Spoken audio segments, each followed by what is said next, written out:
Munesa Morale, Manawala Pulana Pula, Cha.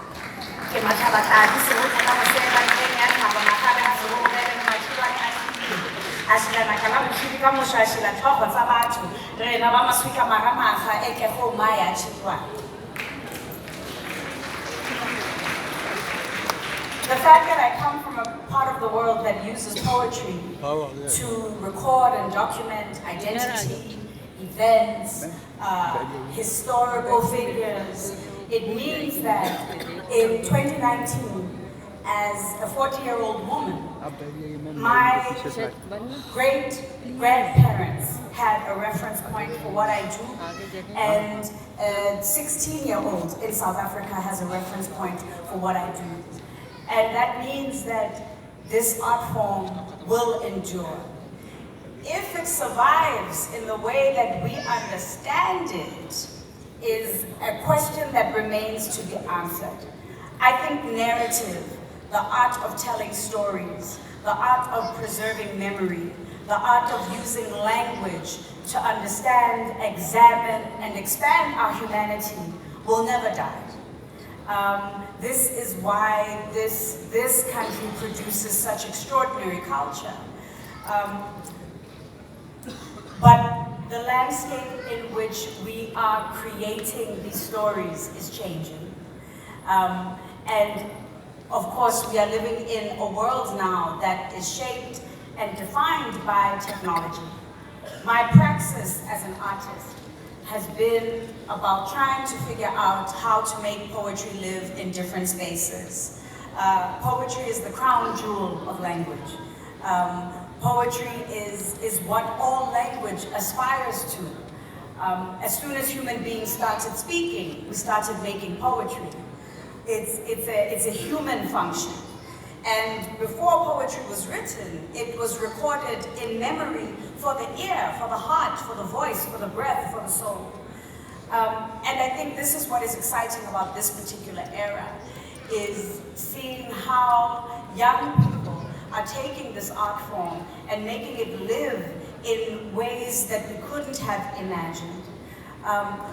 In my own experience, I've collaborated with musicians and filmmakers. I'm a theater maker. I've worked with visual artists, painters, printmakers. Poetry lends itself to collaboration.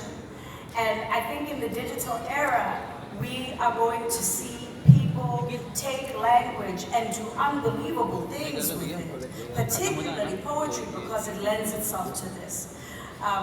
For artists who are interested, for poets who are interested in expanding the boundaries of what language can do with the digital medium, this is very exciting.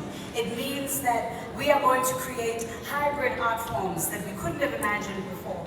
But it also means that our canons, the literature that has made us, the literature that has shaped our languages, it also has an opportunity to be reimagined, to be relearned, to be reinterpreted through new art forms. When I first discovered poetry, I think back to someone like William Shakespeare, who was sitting in the 1600s writing for largely working class people who would come to halls drunk and watch the actors of the day and the finest poet of the day critique society, critique leadership, critique religion, critique so many aspects of his society. This was pop culture, and it resonated as pop culture. When he was creating his work, he wasn't imagining a 16-year-old black girl falling in love with him in Africa. So I think this is what is exciting about what we do, is that it endures and it survives in unfathomable ways. What I do right now speaks to an audience that is real, in my country and around the world. But what I'm more excited about is what will survive when I am gone. That, for me, the essence of what lives in my work, what will endure, that for me is something that's very exciting to imagine and to dream about. I don't think Tagore imagined today how his work would live. But the business of the artist is to create the work. And in the 21st century, there's no limit to the kinds of ways that narrative, poetry, story, language can survive and can be expressed. Thank you.